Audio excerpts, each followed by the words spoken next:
Assalamu alaikum, everyone. Welcome and welcome back to Masjid New Africa Center for Human Development, Thailand, and Sunday Public Address. Today on the platform, we have our wonderfully dear brother, Dei Amir Al Khatib.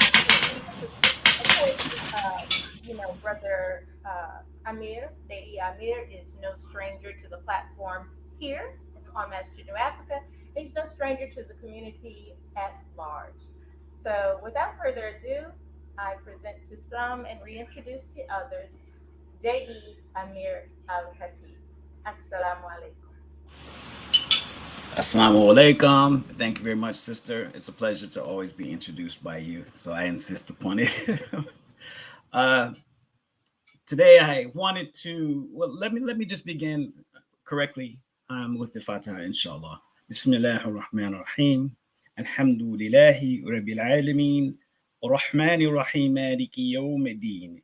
Iyyaka na'budu wa iyyaka nasta'in. Ihdina as-sirata al-mustaqim. صراط الذين أنعمت عليهم غير المغضوب عليهم ولا الضالين. Ameen. Alhamdulillah. Praise be to Allah. And in the English translation, that is that we seek refuge with Allah from the rejected shaitan. In the name of Allah, the most gracious, most merciful. Praise be to Allah, Lord of the worlds, the most gracious, the most merciful, master of the day of judgment. Thee do we worship, and thy aid we seek. Show us the straight path, the path of those on whom thou hast bestowed thy grace, and not the path of those who have earned your anger, nor of those who have went astray. Ameen. Praise be to Allah. It's a pleasure to be here. It's a pleasure to be before you. And today I have a topic that I have been looking to really get into. I teach it throughout different forums here in the United States. Sometimes I teach it outside of the States online. But I think it's a timely topic that the Muslim community and people, not just for Muslims, but anybody that's interested in digital currency and cryptocurrency would be curious about. And so I want to kind of shift the tone and tenor of our normal presentations, because generally we are dealing with issues of religion, we're dealing with issues of Quran, or we're dealing with issues related to directly to the faith. And that's good. That's good, wonderful. But because this is a public address, we also want to kind of branch out and discuss issues of relevance to people that we're all dealing with in our lives. We may have questions about, we may have concerns about.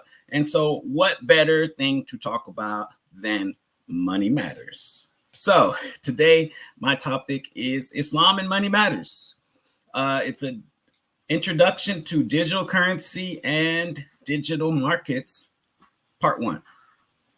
So today, it's my goal just to kind of brush the topic. I only have an hour. We started a little late, so we started right around 12:35. So I'm going to speak until 1:35, inshallah.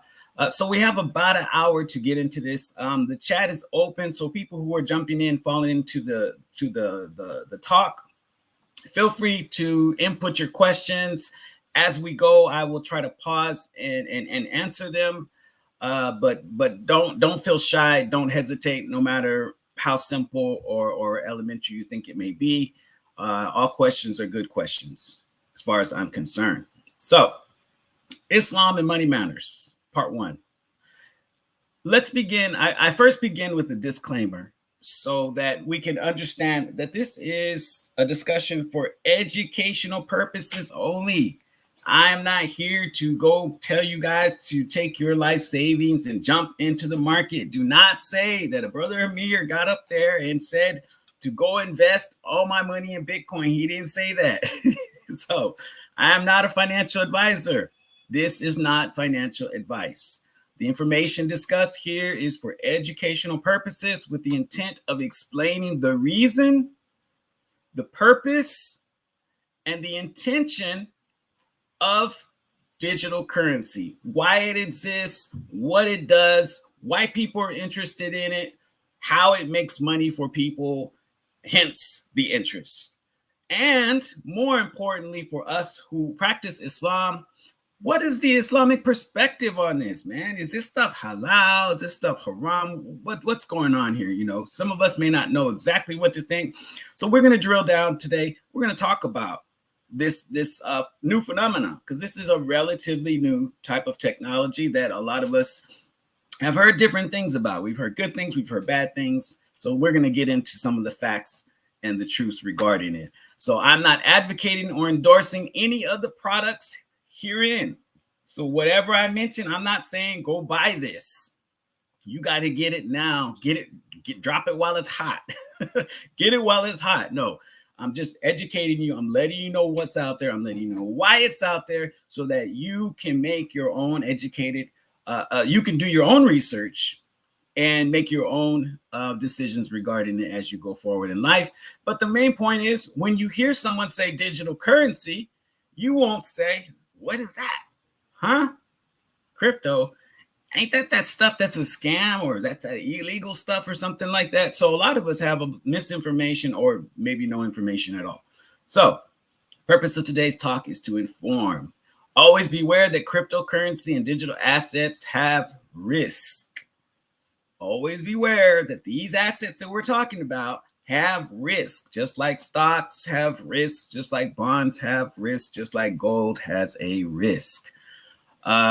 These things are still in their very early stages of development.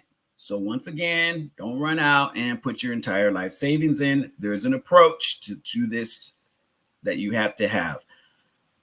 Let's continue. All right. So before I begin, who am I? Who's this guy up here talking about stuff? Is it something he just looked up on Wikipedia? What's the deal with this brother? So the first thing I'll let you know is that, yes, I did go and educate myself at a real school. So I'm a certified digital currency professional, certified through the University of Nicosia, which is one of the world's top 5 universities in the area of digital currency. Now, that was done about 4 years ago.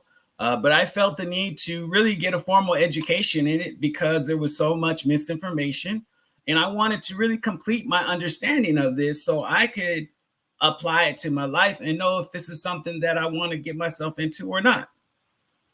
I'm the founder of a business of a web-based business called at www.gobankless.com, which is a company dedicated to the development of self-banking solutions. Self-banking. So you're going to hear a lot about that. Individual independence and self-banking solutions, because cryptocurrency essentially has empowered the consumer to break out of the centralized banking system that we're so familiar with and explore other avenues of making transactions, making trade, and exchanging value. I'm also the author of an ebook, which is located online. You can go to my website and you can purchase the ebook. If you have watched this, you can get a 15% discount on the ebook. It only goes for about $15, so it's actually pretty cheap in general, but it's designed as an educational manual to support a lot of the discussions that I have. It goes into excruciating detail about the subject of digital currencies and the proper care and storage of your assets. It's called the Crypto Bible. Everything you need to know about digital currency and cold storage wallets. Also, I am a research analyst for the Athens DAO. It's a project that's a international project designed to create different types of cryptocurrencies, which are generally bought and sold and traded in Europe. I'm also a user. I'm an investor, a lecturer, an educator of digital currency and digital assets and bankless solutions. So that's me.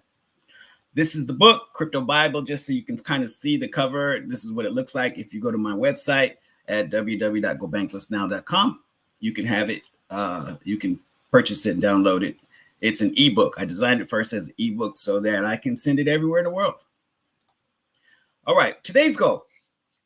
Our purpose today is first to introduce you to the concept of what digital currency is. So I'm going to assume you know nothing. And we're going to start from point A and we're going to work our way outward. Because some of us, we know a little bit. We know some stuff we heard on the news. We might have read a couple of, articles online or something like that. Maybe some of us even own some digital currency. We just don't know what the heck is, what do I do with it? I bought it, I own it, but now what? All right, so we're going to talk about a little bit first about what is money. What is money? And then what is digital currency? What's its purpose? What's its point? What's its value? Where do I buy it? Where do I sell it? How do I trade it? We're going to give some thoughts about this as an investment, meaning how do I make money from it? Because isn't that the real reason why we're all here, right? We're actually here because of the financial. What really has brought a lot of people is the potential for financial gain. Not just because, we want to go put our money into something, but actually because we want it to grow and to reap rewards and benefits from us, as if we were to invest in gold or silver or platinum or oil or stocks or bonds, anything like that. So that's the category that it fits in. Finally, and most importantly, for those of us who practice Islam, what is the Islamic opinion on the use of these products? Let's think for a moment. If a person came to you tomorrow with $1 million and they want to give it to you, but there's just one catch. It's $1 million in Bitcoin. It's $1 million in Dogecoin. It's $1 million of Ethereum. What would you do? Would you even know how to receive it? Would you know how to take your Bitcoin, store it securely, not get hacked, not get robbed, and then transact it and turn it into cash so that you can go pay your rent, or you could go pay your bills or buy yourself a car or whatever? Would you know how to do that? Or what if suddenly you landed your dream job? It's an online dream job, man. You're going to be at home working on your computer. You don't got to go nowhere. You're sitting in the AC 8 hours a day. But there's just one problem. They don't pay in cash because it's located somewhere in Europe. They actually pay in purely cryptocurrency. Would you know how to get your check? Would you know how to cash your check? What would you do? Or would you just freak out? Would you suddenly have to get online and say, oh, how do turn cryptocurrency into fiat cash? These are the scenarios I'm giving you because these are the realities of the world that we are living in today. If you took a trip, you went to Hawaii, better yet, you went to Fiji, and guess what? Lost your wallet. You were just having so much fun, bro. You look back and your wallet was gone. No wallet. But you do have your cold wallet. Hold on. You do have what we call this thing called a cold wallet. Little looks like a USB kind of thingy. So this holds $1 million. Not mine. I don't have $1 million in it, okay? But it can hold millions of dollars because it simply holds keys or crypto codes that allow you to access your online Bitcoin or your Ethereum or your Solana. So you can literally keep millions of dollars in this little itty bitty thing that you walk around with. And if you lost all your money in the world, as long as you had your access codes to this little item right here, you wouldn't be broke. If you had a relative that died and left you $1 million of Bitcoin, would you know how to get it? If you wanted to make global transactions, you got a friend somewhere down in Mexico and they're like, hey man, I need some help. Can you send me some money? But there's no banks out here. I have web access. Could you send it to me online? Would you know how to do that? That's actually the world we're living in. And this is the importance of the discussion that we're having today, because more and more we are seeing transactions, we are seeing businesses run on nothing but digital currency transactions. Whether we like it or not, even though we may personally decide crypto's a scam, I don't like it, I don't like nothing new, I just like old stuff. When they invented cars, there were people that were like, man, cars stink, they're big, they make a lot of noise, they got smoke coming out there. I'm going to keep riding a horse. That may be you. You may be that guy, everybody's driving cars and you're still riding a horse. Alhamdulillah. But I guarantee you, if you live long enough, just like the guy who rode the horse, you're going to come to a point where someone says, hey, sorry, no horses allowed. You can only park your cars in this place. So you got to go somewhere down the street to park your horse. All right. So this is the reality. You're going to come into an event where this just digital currency or electronic transaction based. And that's where you're going to say, man, I should listen to that, bro. I don't know what I was thinking, man. But it will be too late. Even though we may personally decide not to use digital currency, the use of currency by businesses and organizations grows every year more and more as the benefits and applications are discovered. People are still discovering what this stuff is used for, honestly. They're still figuring out new uses for it and new values for it, to the point where every major central government is now developing their own form of the digital dollar. They call them CDCs, Central Digital Currency. Centralized digital currencies, which is basically the state taking their old paper dollars and saying, man, this stuff is just, it's too much. You know, you got to have warehouses to store it. You got to have guards to move it. Why are we doing all that when we can just put it in a little bit of electronic disk? No more warehouses, no more guards, no more bank robberies. Now you got to probably maybe worry about hackers and things like that. But this is the change that we're coming to. And by the way, what's the Islamic perspective on all this? Is it halal? Is it haram? What's going on here, bro? Let's keep going. All right, so this is a little map of the world. And if you notice, everything in green, those are the countries that openly regulate it, use it, and deal with it. Meaning you go to this country, you're good. You go to Brazil, and if you kind of notice it, it's like the European nations, NATO, right? Look at that. Australia, European, more westernized countries where people generally have access to the internet. If you go over here to Africa, you see all that gray. These guys don't even have access to the internet. So that's why it's not much of a discussion, because how are you going to use cryptocurrency when you don't even have Wi-Fi? All right, so that brings us to a point. In order to engage in this, you do have to have access to the internet, because this is internet-based money for the first time. Canada, no, look at Canada. So Canada, they're a little wishy-washy. It says down here it's restricted. So they have some usage of it, but they're still like a little bit shaky on that. If you recall, recently there was a big truckers protest in Canada. They were protesting regulations, and what do? Because the Canadian government controlled their money through the banks, they used Bitcoin to fund the entire thing. So they broke out of the central banking system, and they were able to fund an entire protest that disrupted an entire country, doing nothing other than using Bitcoin. That's the value and the power of digital currencies. Let's go over here to the Ukraine. If you look over here where we have, let's see, where's Ukraine at? India. Ukraine is right here. This is Kazakhstan, and Ukraine is somewhere, right over here, this little yellow spot. You got Europe, Russia is in purple. So Russia is still wishy-washy about it, especially with the war in the Ukraine. Ukraine was locked down by Russia, and the way they funded their war, their efforts, and were able to feed themselves was that they used digital currency donated from all over the world in order to help themselves. So this is the power of digital currency. We may be turning a blind eye to it, saying, "Now I don't like that stuff. I still want to ride a horse. I still want to deal with paper money."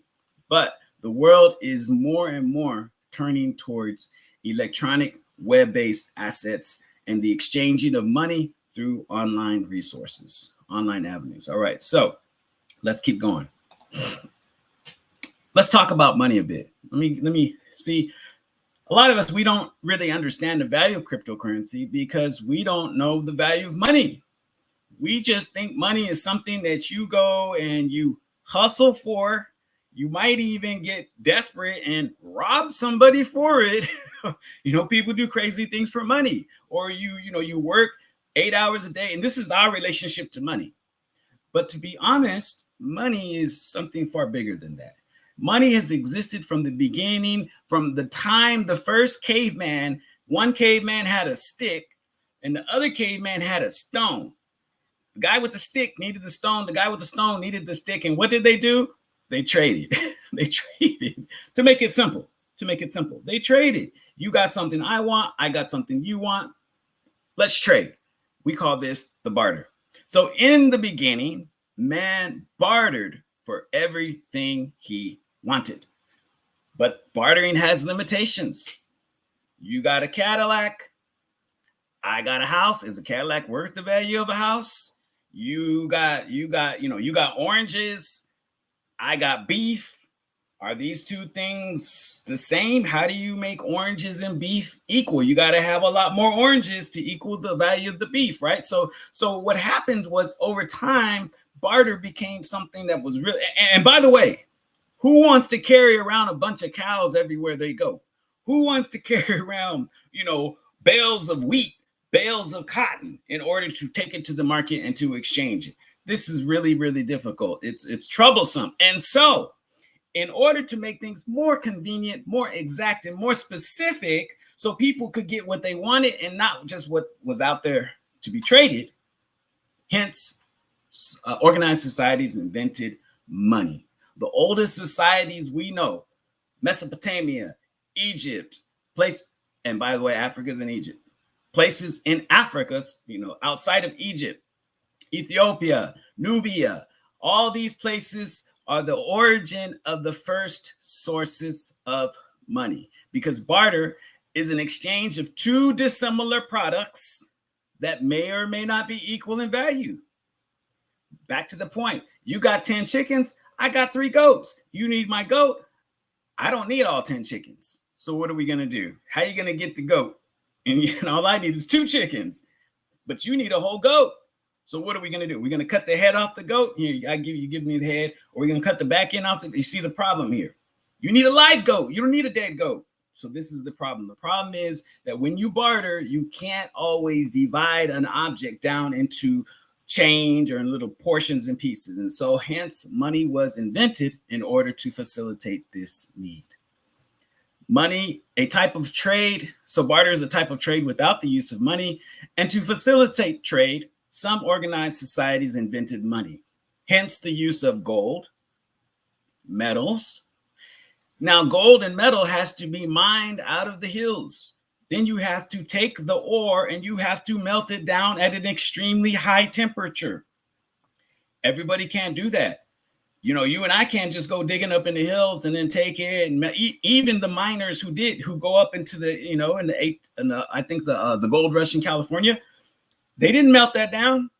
No, they were literally digging real gold just out of the lakes and out of the valleys that had been there. So mining gold, smelting gold, you read in the Quran about the smelting process. This takes high technical expertise. Everybody doesn't know how to do it. So the most organized nations were the first nations to engage in the transaction of money.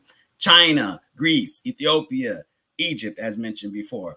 And so things like gold were used, metal was used, because you can divide that. You can take gold and you cut gold bar in half. And then you can cut the half in half. Then you cut that half in another half. And then you cut those 2 halves in 2 more halves. And you can keep breaking it down till you get to the nth value of it, which is what? A penny? Shells are another thing that were used. These were valued in hunter-gatherer societies. Stones are another thing that were used.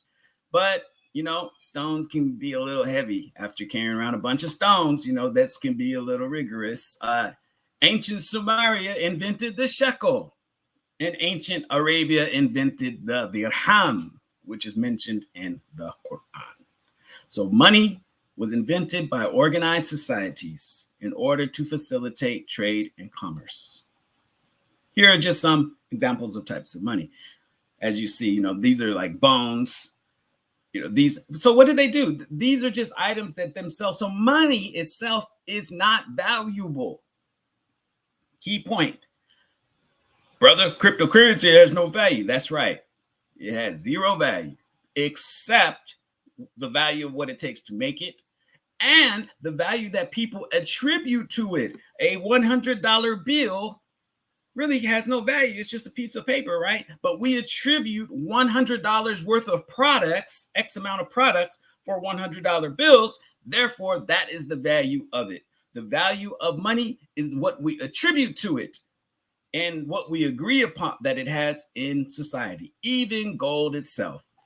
Gold, you can't eat it, you can't drink it. It really just has no value other than maybe, if you make computers, some kind of technical value. But other than that, other than the value that it represents within a society. And outside of that, it really has no value. So money has no value except the value that we attribute to it. What's important to know about money? Number one, money stores value. Money stores value. Cryptocurrency, digital currency stores value.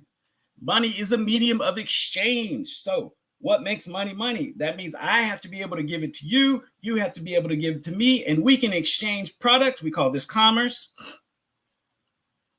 And money facilitates that process. We could break it down in half. We could break it down even smaller and get lesser amounts of a product or more amounts of a product.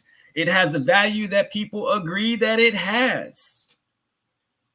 Money has the value that people say it has. If the government says this $1,000 bill, which we don't make those anymore because there was too much risk. There was too much risk involved with people who counterfeited $1,000 bills. Like today, what is the most counterfeited denomination of money? Anybody know? The $100 bill. The $100 bill is the most counterfeited denomination of money because per risk reward, counterfeiting this item brings back the most amount of commodities or the most amount of products for the least amount of trouble. So money has a value that people agree on it.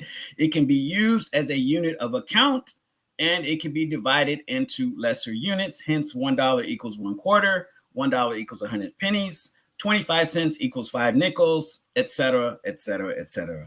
Anything that fills these needs is a type of money, which brings us to an important point, gentlemen, ladies and gentlemen, that cryptocurrency has value because people agree to use it to exchange value. And that is it. It has value because we say it has value. Just like the $100 bill, the dollar bill, the $20 bill, the peso, the dirham, or whatever denomination of money.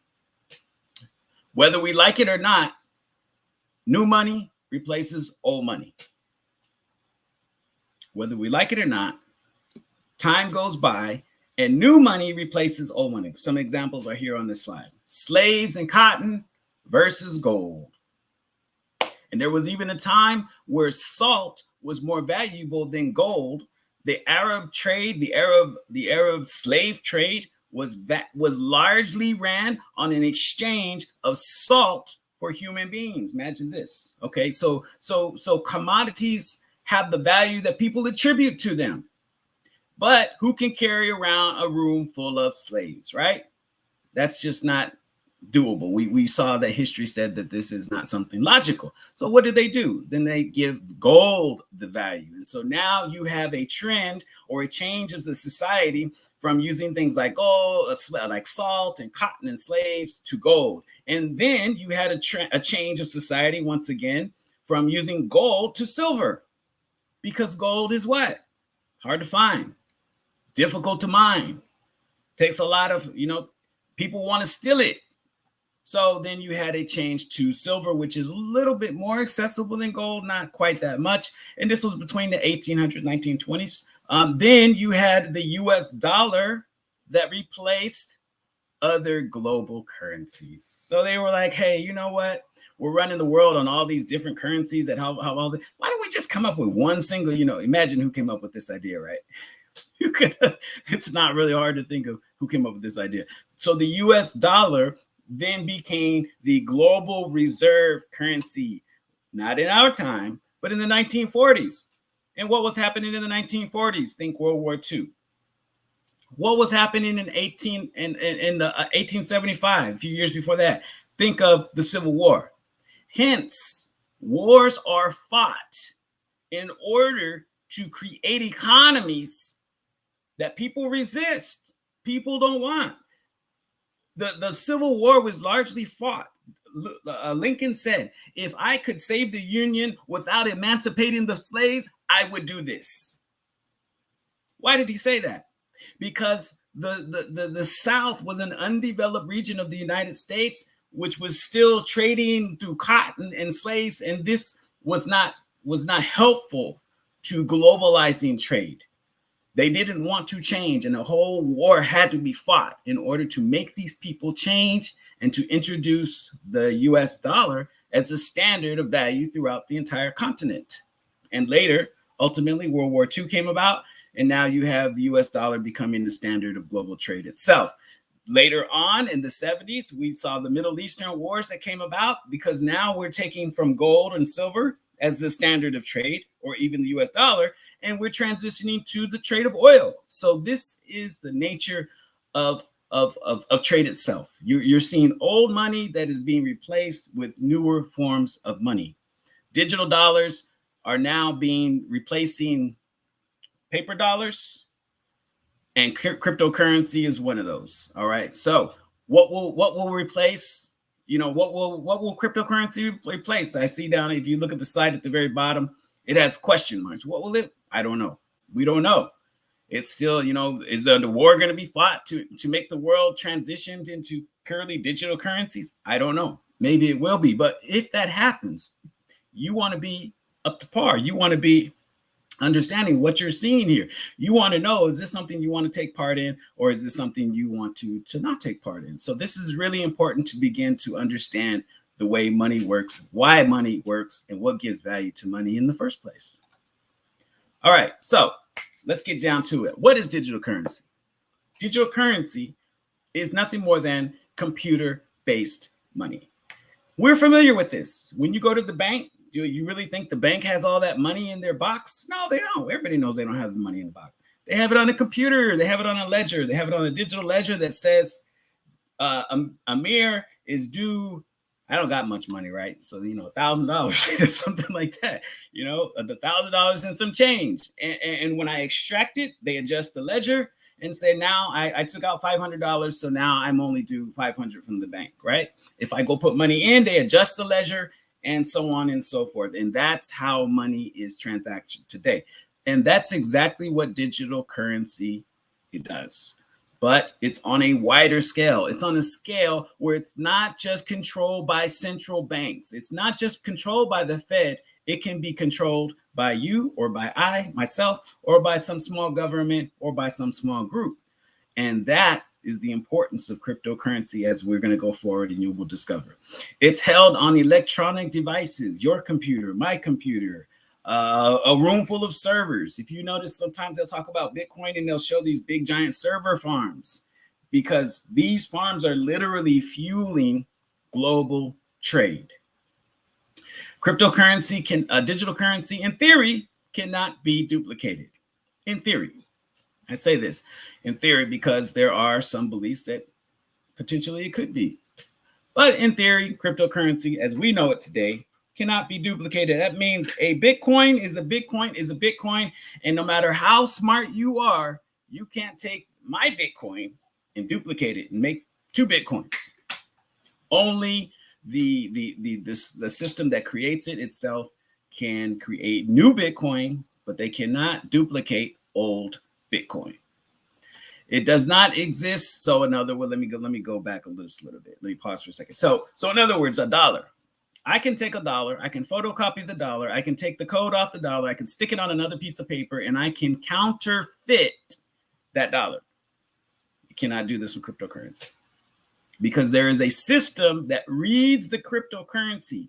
And once you try to insert a fake digital dollar, the system immediately flags it, because it runs within a system that all the participants can look into. We call this open source.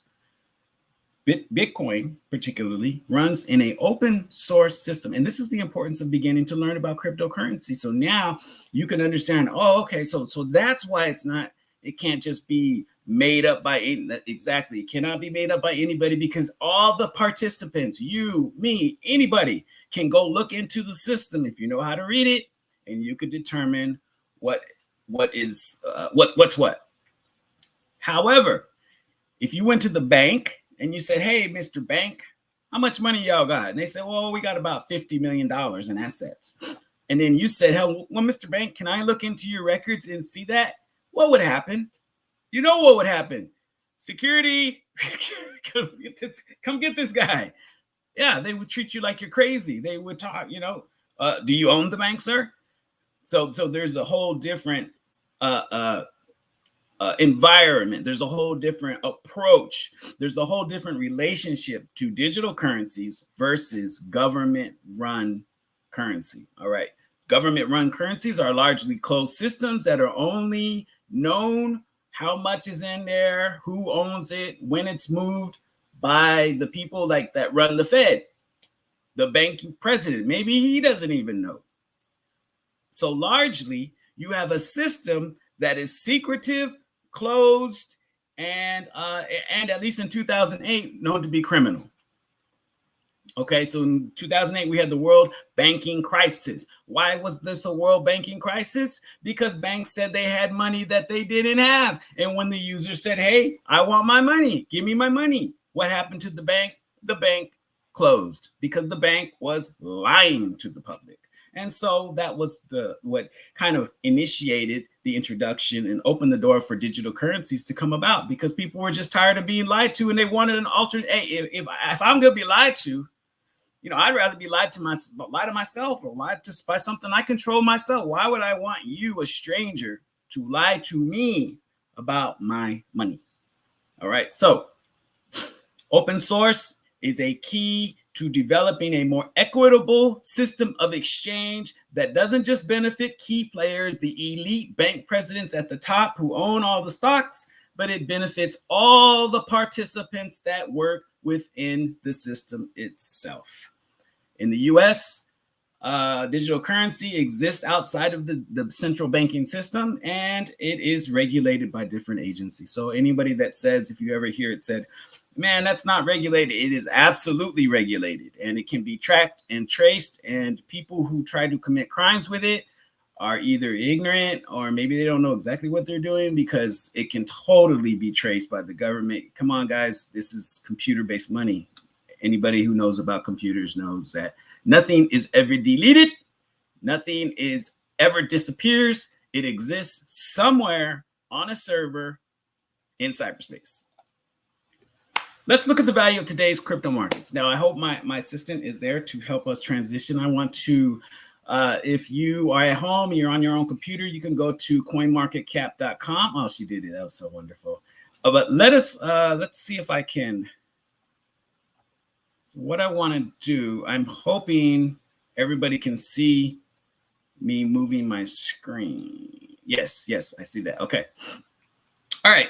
The value of cryptocurrency markets. So if you're at home and you're looking at it on your computer, you can type in coinmarketcap.com.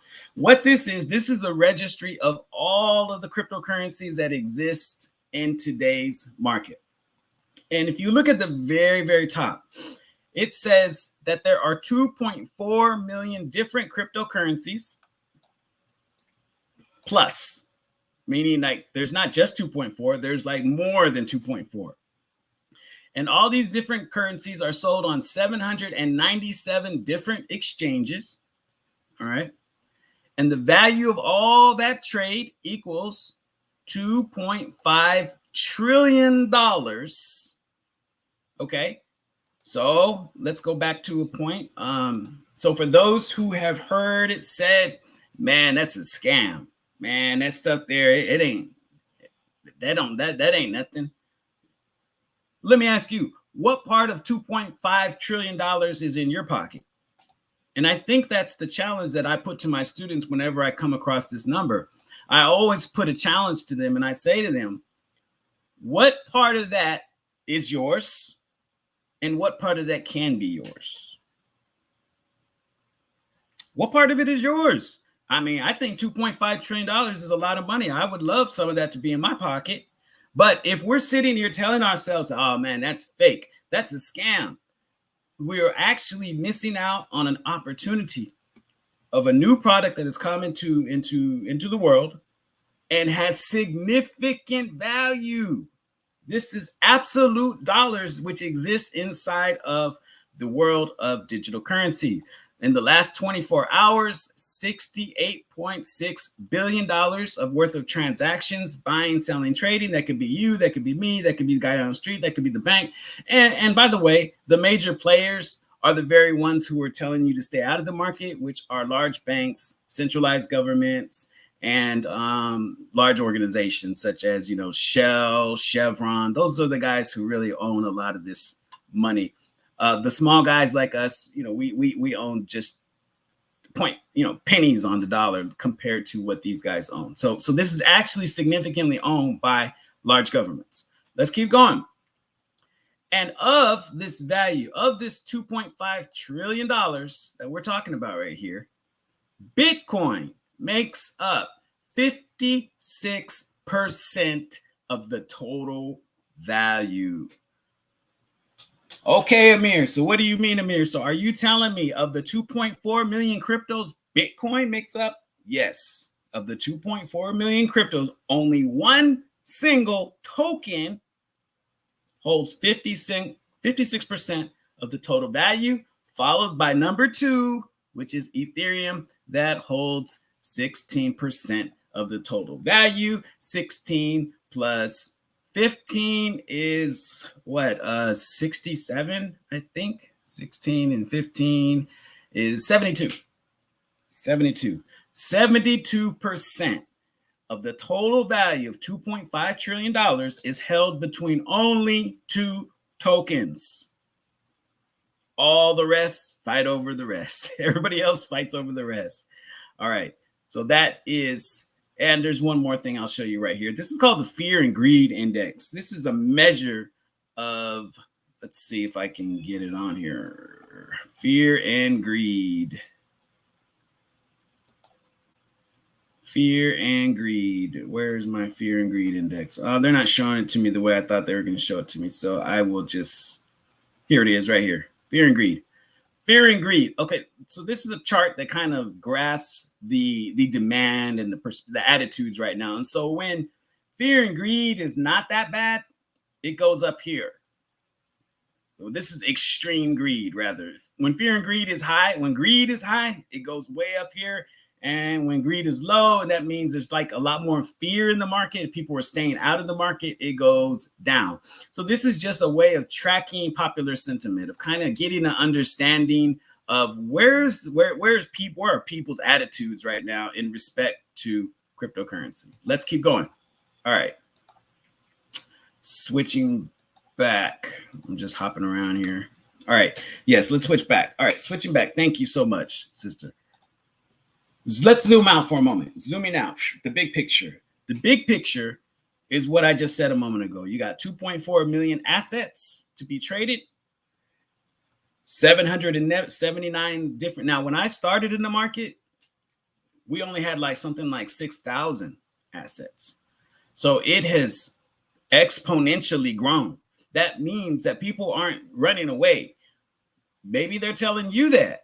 But that's not what they're voting with their feet. You can look at their feet and say whatever they're saying with their mouth is different from what's happening in reality. In reality, the amount of cryptocurrencies is increasing, and it was only traded on something like 200 exchanges. And when Bitcoin started, it was only exchanged on 2 exchanges in 2009.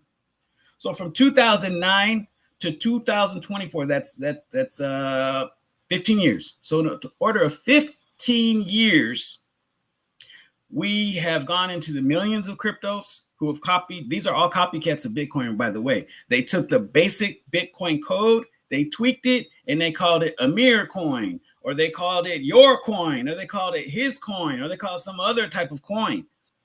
Simply using the basic standard Bitcoin, tweaking it a little bit, making it fit whatever their specific needs may be. All right, let's keep going. Some of the basic types of digital currency. So there's different types of cryptos. This is important to know because a lot of people just may not. Let me go back. I'm going to switch back, and I hope you guys can follow me here.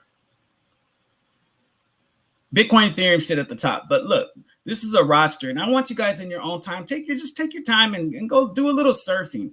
If you notice over here on the right side, look at all that red. When Bitcoin goes red, oftentimes it will take the rest of the market and it will turn into red. There's one green. This is called a stable coin. Stable because it's pegged to a $1 value. What's the price of one Bitcoin? The price of one Bitcoin is currently $58,368. Now, back in the day, when they invented Bitcoin, the first purchase was a pizza, and the pizza cost 4,500 Bitcoin, which means that each Bitcoin was worth less than a penny, literally less than a penny. But today, 15 years into the future, the price of Bitcoin has expanded exponentially. In fact, if we look at the all, Bitcoin has gone up something like 94 million percent. 94 million percent. I mean, that's a crazy number. You now maybe you'll see why people are. That means it went from 0.0001 cent all the way up to 58,000. That's it gives a kind of a mathematical explanation of its value, of its increase. So it's increased just that much.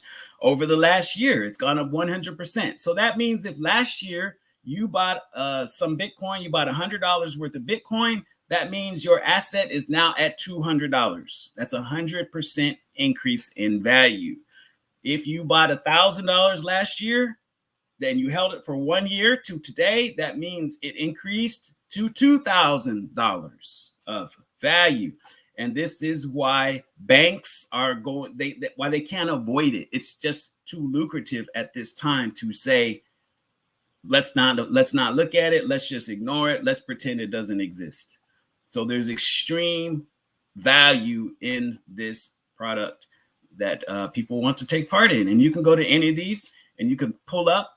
I know a lot of you can't read stock charts.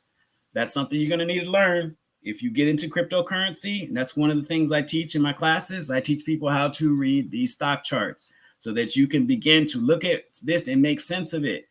This is the time down here at the bottom, November, January, March. I'm looking at 1 year of activity. Ethereum has increased 46%, which is basically about a 50 percentile. So that means if I had $1,000 worth of Ethereum last year, I held it for 1 year, it increased to $1,500. That's an amazing. Versus if I just kept the money in the bank, didn't touch it, I would have earned something like 0.01% interest on it. And, you know, we're not into interest. In fact, so there you go. So the difference between money in a bank earns interest. These assets gain in value. That's not interest. That's just the value that it has. If I took it, I owned it, held it like gold. You hold gold for a year or 5 years or whatever, it increased in value, then you go cash out and you sell it. So that's the value that it has. All right. Let's get back to the slideshow. Basic types of currencies. The currencies that I just showed you are called inflationary coins. And we call them inflationary coins because over time, their value will tend to inflate like a balloon. Some are crazy inflation. So you and I both know if you blow a balloon up too fast, too much, the balloon will pop. So actually, you kind of want coins that have a rational, their value grows based. So for example, Bitcoin grew over 15 years, not 1 year, not 2 years, 15 years. It took it to get that large amount that I showed you. So you literally would have had to have held on to your asset for that amount of time. Or if we look at the 5-year period, I think the 5 year is something like 150% or something like that. So you would have had to have held it for that much time in order to receive the benefit of the inflated value. This is a prediction of the value that will increase based on the demand over time. Bitcoin, Ethereum, Solana, these are some of the ones that are on that list. The second type of coin that is very, very common that I want you guys to kind of keep in mind.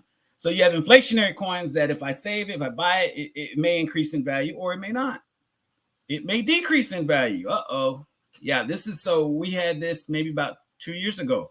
This last year was really good, but the year before that was horrible. That's when Bitcoin fell to 30 and people were like, yeah, Bitcoin's going to disappear. Now Bitcoin's not going to disappear. And keep in mind, when you buy these assets, you do not buy them when they're increasing on green. You buy them when they're decreasing in value on red. Think gas. Do you want to buy your gas when it's $3 a gallon or when it's $2.50 a gallon? Do you want to buy gas when it's $4 or when it's $2? Same thing with Bitcoin. You don't want to buy your Bitcoin when it's $68,000 in value. You know, you want to buy it when it's like 20, the least amount of value that you can catch it at. So you got people kind of waiting for that right moment to get into the market. I don't teach that. I teach what's called dollar cost averaging, which is investing a little bit over time, saving consistently every single month, a small amount, something that's allowable for you, that makes sense. We're not talking about your rent. We're not talking about your bill money. We're talking about extra money that you may have, that you may want to save over a period of time and watch it potentially increase in value. So these are inflationary coins. But the next type of coin, which is important, because inflationary coins are volatile. They are often unpredictable and they will have you up at night. So we have stable coins. Stable coins are pegged to a specific price, usually a dollar. So these are coins like USDC, Tether, Binance, DAI. They were introduced into the market later because people realized, people were dying of heart attacks when the value of their entire portfolio was cut in half because the president announced because the Fed announced they're going to raise interest rates. When did that happen? When the Fed announced they raised interest rates, or because Russia invaded the Ukraine, or because China is invading Taiwan. All of a sudden you get this crash. Why? Because at times like that, people are afraid. And when people are afraid, what do? They take their money out and they put it in something more stable, like a stable coin. So the market responded to the needs of the people, and they started creating assets where you bring $1, they have $1. You bring $10, they have $10. And so it's a one-for-one exchange, and we call these stable coins because they do not increase or decrease in value except for like maybe an nth of a cent, half of a cent. And once again, those are big banks that trade in those type of, they trade billions and billions of dollars. So the nth of a cent can matter. The next is a utility coin. Other types of tokens are designed so that you can use them a specific way. It's almost like a coupon. You had to take the coupon to HEB. It says HEB. You take it to HEB and they give you whatever it is. It's on the coupon. Those are called tokens. And so these tokens are designed. They're like metaverse. For example, if you're into gaming and a little bit about the metaverse. So the metaverse has been designed so that people can buy what we call in-game assets. Before, when you played video games, you didn't own any of that.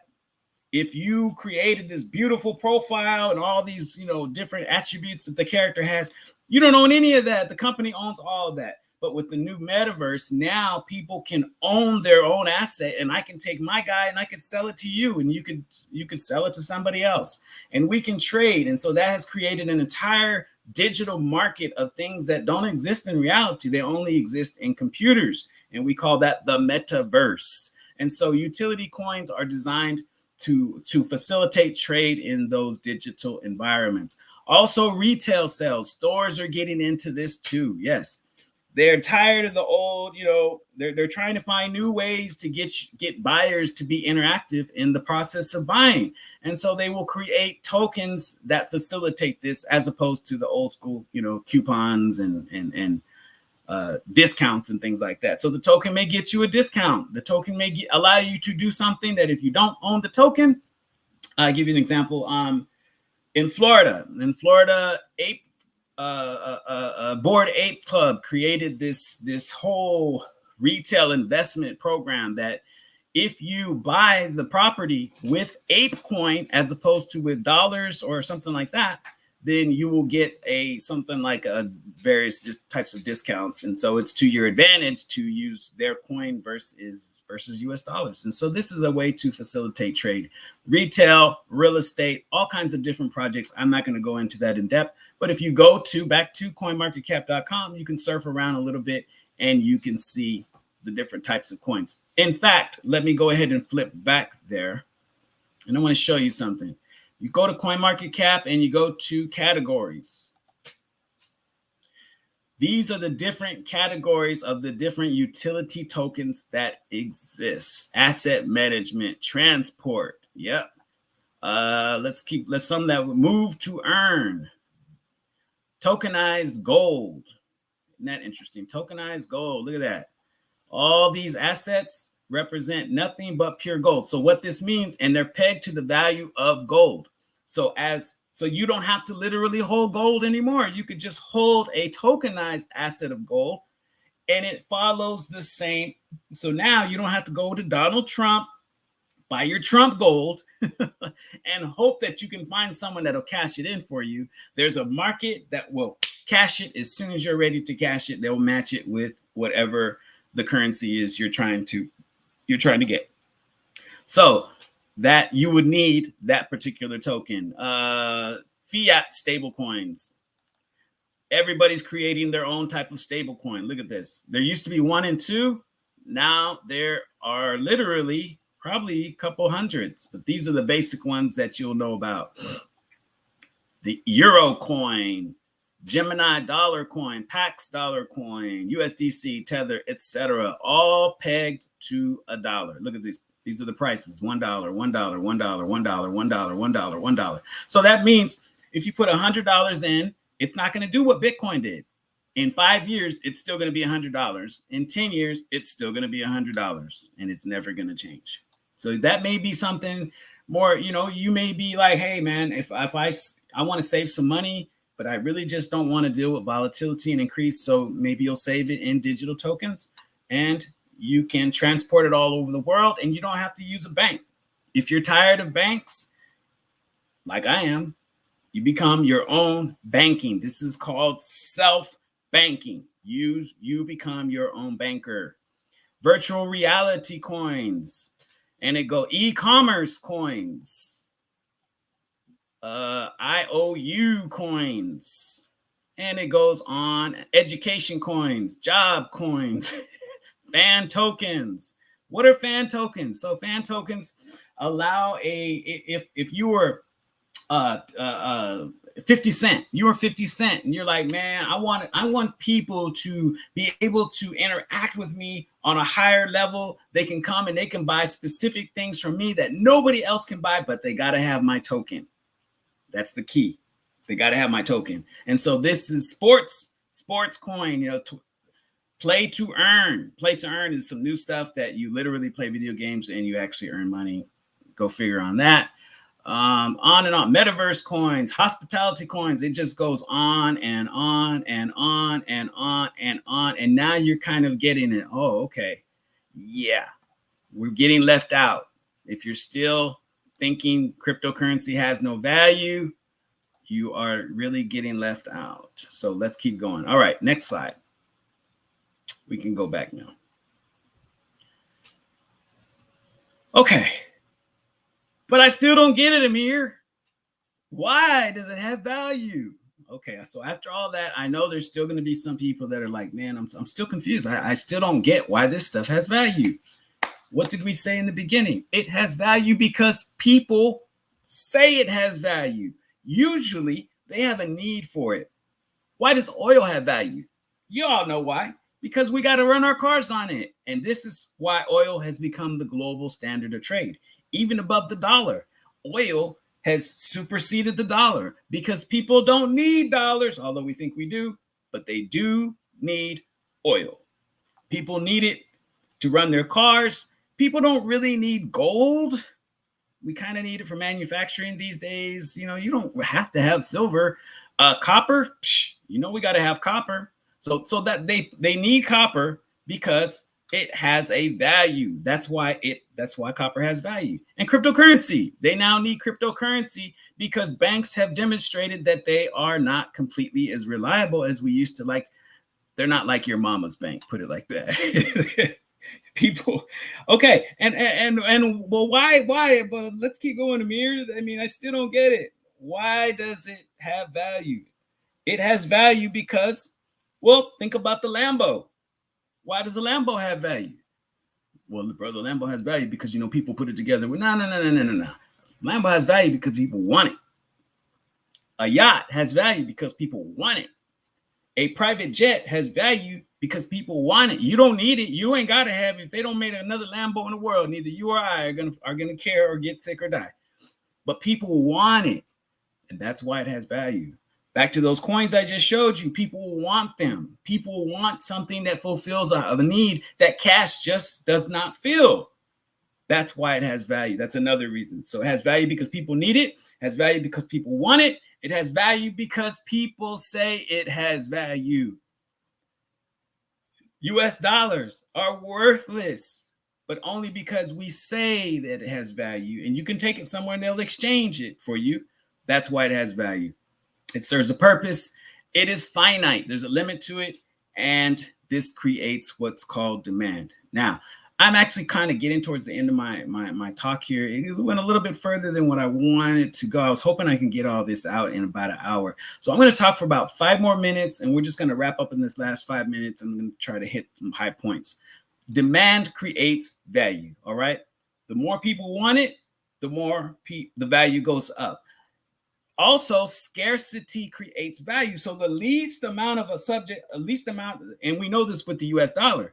We know that by printing so many US dollars, what they've done is they have devalued the dollar so that people are literally looking to find any other way to hold their money except dollars, because they are seeing what's coming in the future, which is literally you got so many dollars and eventually it may end up being like a peso where people just don't honor it. God forbid, but that could potentially happen. And we saw that during the banking crisis. So when a coin is more scarce, the designers of these coins try to create scarcity in order to create price increase. This is artificially done through programming and through destroying of tokens. Bitcoin only has 21 million, and that's why Bitcoin has such high value. If you go look at the amount of tokens that exist for these other ones, they have hundreds and billions of tokens, but Bitcoin only has 21 million. And we'll talk about that in the part 2. Ways to get involved. I can buy it, I can sell it, I can trade it. I can work in the industry. I can get a job in the industry. I can work with a DAO, with a decentralized autonomous organization, DAO, decentralized autonomous organization, which means basically it's a cryptocurrency company. It's purely on the internet. I can make applications. I can create, if I'm a programmer, if you want to get into cryptocurrency, really get into it, get rich, be a programmer. So that's what a lot of these young people, us old folks, we're like, man, that's too much. But these young people, brother, they're snapping, they're getting it, they're understanding, and they're taking us up to the next level of what society will be in the future. This is a whole new frontier of business that many of us have never, ever even thought about. And I'm talking to you about it today because I re-educated myself. I went and took programming classes. I went and tried to understand, I went to understand fully how to enter into this new world of commerce. And I want to encourage brothers and sisters to do the same thing. Why does it matter? We'll skip that for now. What does the Quran say? Let's get to the point here. What does the Quran say? What's the deal with this in Islam? But Allah has permitted trade and has forbidden interest. Allah has permitted trade and has forbidden interest. Let's continue. Those who consume usury, which we call interest. Usury is the creation of wealth from no work at all. You created wealth and then you charged others for it, although you yourself did nothing. Will not stand except it stands one who Satan touches. Commerce is but the same as usury, when Allah has made commerce lawful and forbidden usury. And he to whom came the admonition from his Lord and desisted, he has what is past, and his case is with Allah. All right, so basically, this dealt with the Meccans at the time, the Meccans and the Medinans in the time of the Prophet ﷺ, when they had banking practices which were based on Jewish systems of usury. Brother, throughout the Jewish name. But yes, fundamentally, Jewish people created to trade and manage trade, and they charged interest, which Isa forbade, which the Quran and the Torah forbade. And so this was, I put a percentage, I can lend you $100 and you owe me $200. And if you don't pay me next month, then you owe me $300. And if you don't pay me after that, you owe me $400. And if you don't pay, you see the point, and it keeps going up and up and up until it surpasses the value of the initial investment. This is haram.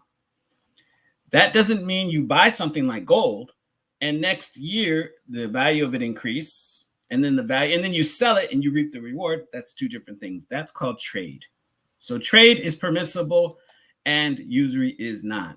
You can buy it, you can sell it, you can earn a profit from the sale of it, like gold or silver. You can lend it for a fee, but not for interest, not 2 for 1. You can, Islamic-based banking lends money to people and charges them a fee that they know they're going to pay, whether they're late or not. They still pay the same fee.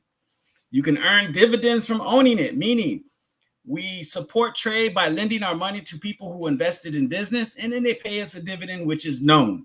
We know that we will make 25 cents, but it doesn't consistently go up and up and up. You can invest it for a profit. You can get paid for lending it to others.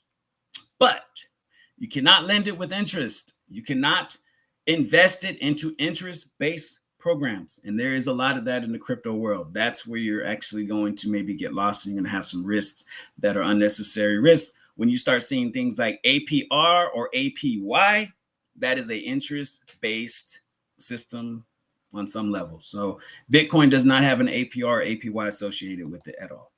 What next? Next time we talk about this, we're going to talk about what makes a coin a coin. All right. Where do I buy it? How do I take ownership of it?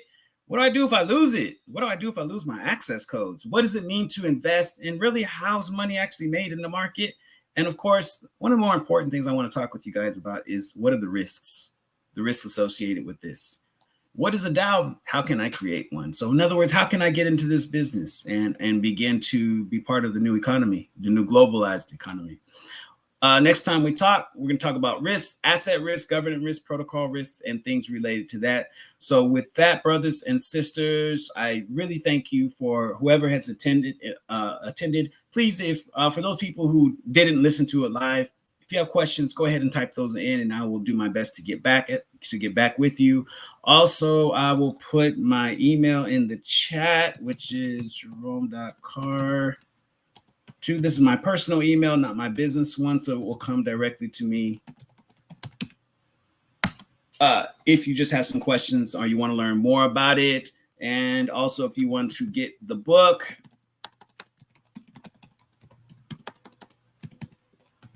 now you understand kind of why Go Bankless now got, what does it mean, Go Bankless? It literally refers to breaking out of the normal system of buying, selling, trading using federal banks and kind of becoming the more independent, self-operated user of money, commerce, and exchanging value. So this is also my website where you can get the book if you need it.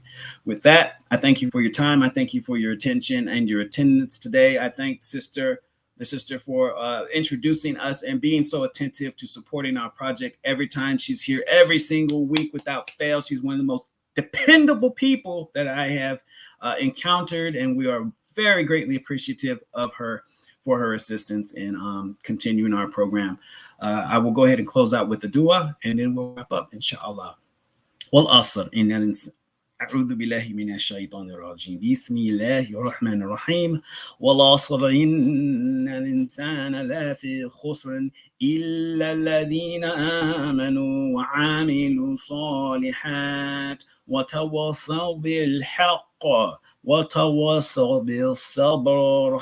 By the token of time and through the ages, verily man is at loss, except such as has faith and does righteous deeds and joins together in the mutual teachings of truth, patience, and constancy. Ameen. Praise be to Allah. We thank him for opening us up to his deen, to his religion. We thank him for making us Muslim. And if we are not Muslim, we ask him to guide us to the right path and give us the right understanding and grant us peace in this life and the hereafter. Ameen. Ameen. Thank you. Alhamdulillah. Dei Amir Al-Khatib. We're so grateful and we're so blessed with all of that information that you provided with us. I know it's a lot, but this is, and as I encourage myself and I encourage everyone else, to always go back and look at the presentations. There may have been something that went over your head, or you need it repeated again, or just something that caught your eye, this is definitely, all are, but this is definitely one. And I'm going to say this, Brother Amir, it seems a little scary, and I know a lot of people are leery, self included. But as you mentioned at the beginning, the currency has changed over time. So, as you say, it started out gold and silver and the coins and dollar bill, and now we have the cryptocurrency. And who knows, in several years, it'll be something else. But we thank you for providing the information for us. And I would encourage everyone to get in touch with Dei Amir to get more understanding and sign up for his classes. And then you can, truly, inshallah, decide for yourself and go back and review this video, on YouTube and on our platforms, Masjid New Africa, um, to, I guess, enlighten yourself a little bit more. I know I will. So thank you again, Dei Amir, as always. You're welcome, and thank you, sister. I just want to make mention that for those who may want to get more understanding, we will have a part 2 whenever I bring my next class at Masjid New Africa. But next week at Fifth Ward Islamic Center on Sunday at 11, we will be having an additional this same talk. Fundamentally, it's the same, but so if someone missed it, or you think, hey man, you should maybe go listen to this, check this out. They can get into it by participating next week at Fifth Ward Islamic Center. And we do have some flyers, but I don't have one with me. Okay, inshallah, by that time we'll have them posted on our Facebook page, and inshallah, people can refer to Masjid New Africa Facebook page, inshallah. All right. Well, we thank you again. Thank you. And I'm sorry. Go ahead, Dave. No, thank you very much. Assalamu alaikum. Wa alaikum assalam. Thank you. All right, our listening audience, if you would just stay tuned for just a few brief announcements. Again, we'd like to thank Dei Amir for that very enlightening information. Islam and money matters. We thank you for joining us today, and we ask that you join us on Friday for our Islamic Studies class, inshallah. It starts at 6:30. It is in person only. Again, 6:30 to roughly 7:30, 8 o'clock at Masjid New Africa, in person only. 7610 Highway 6, Hitchcock, Texas, 77563. We'd also like to invite you to join us for Jummah prayer. That's every Friday at the Masjid, inshallah, at 1:30 and at 1:30, and then again on Sunday at 12:30 for our public address.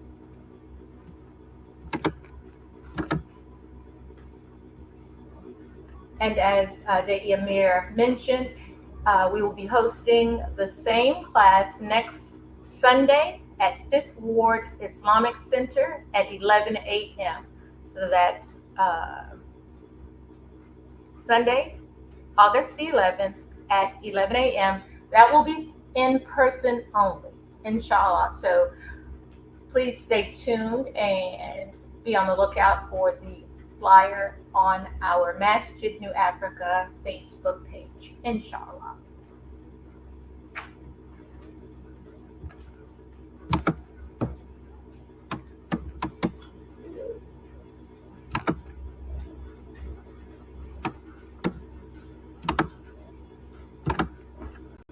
We'd also like to invite you to continue to support our programming.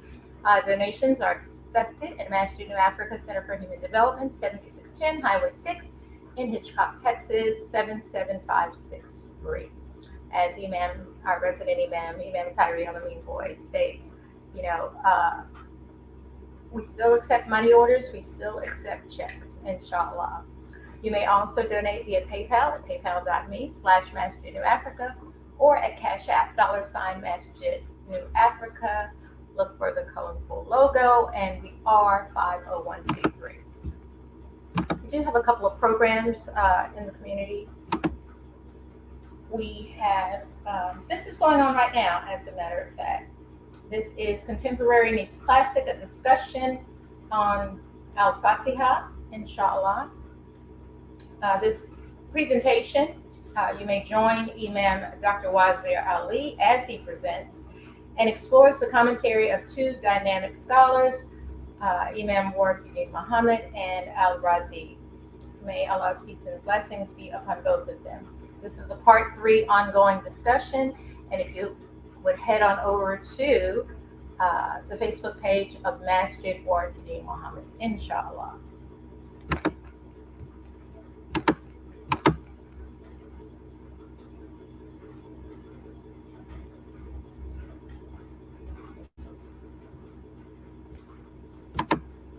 We also have the Quranic Arabic Intensive. This is the 2024 Year of the Quran Tour. This will be happening on August 10th, 2024 in Houston, Texas. This is a 2-day event, a $25 registration fee. And you can go to IslamicLearningInstitute.org, their Facebook page, or you may go to Masjid Wardi Muhammad's Facebook page. But again, here's some additional information. The Islamic Learning Institute, IslamicLI.org, or 813-531-4442 for additional information. So this event will be held in Houston, Texas on August the 10th.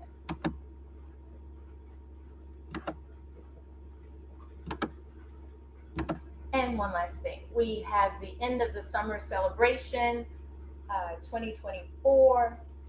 This celebration started on Friday with Sister Shaniqua Muhammad presenting, and it will conclude today with Sister Quran Shakir presenting at 2 p.m. Central Standard Time. You may join by Zoom. Let's see if I can pull that up very quickly for you.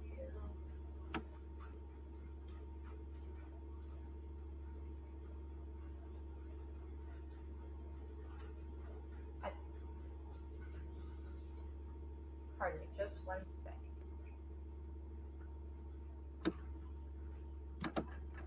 Okay, here it is. You can again join Zoom for its ILI end of the summer celebration. It's today at 2 p.m. Eastern Standard Time. The meeting ID is 829-5675-8180, and the passcode is 323491. Again, you can find additional information on the Islamic Learning Institute Facebook page.